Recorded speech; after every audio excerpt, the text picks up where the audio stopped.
Ay, nako, Mr. Panelo. Mr. Panelo, ano naman niyang ginagawa mo? Sobra naman yatang nawala ka na sa iyong pagiging matanda.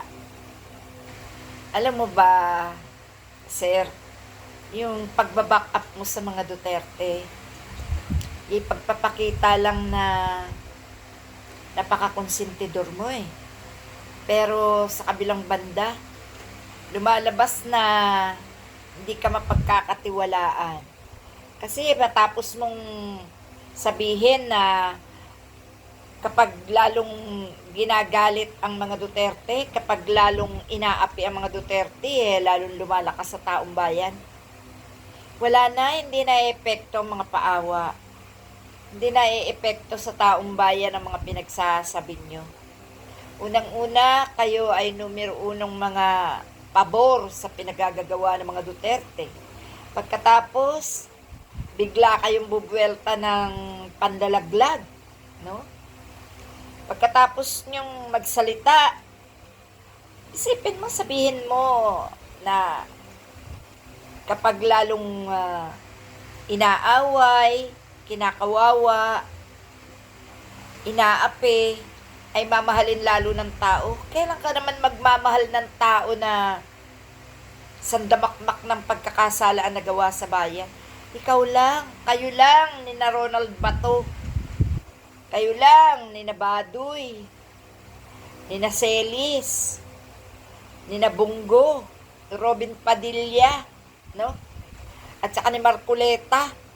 Kayo lang ang nagmamahal ng todo-todo kay Duterte, na kahit inapina ang taong bayan, ipinagtatanggol nyo pa. Sino maaawa dyan? Kahit sa'yo, walang maaawa eh. Alam nyo kayo yung sobrang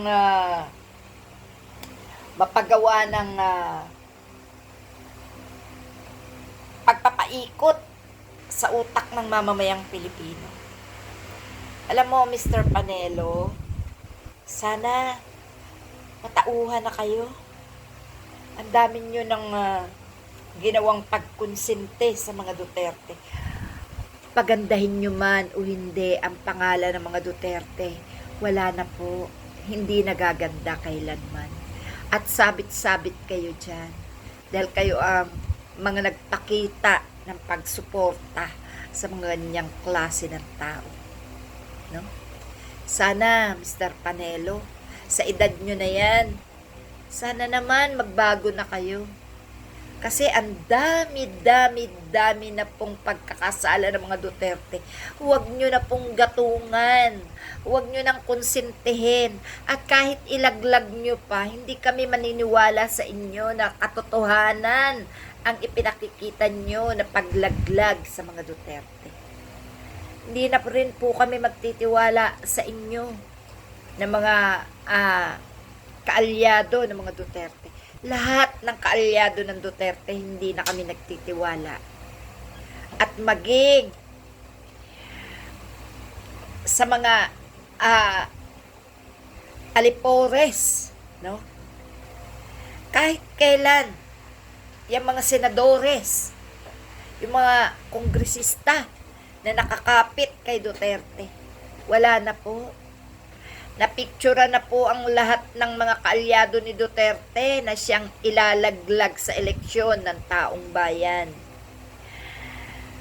Ayaw na ayaw nyo sa matitino kasi masusuheto ang inyong mga katarantaduhan sa bayan. Pwede po ba? Matanda na po kayo. No?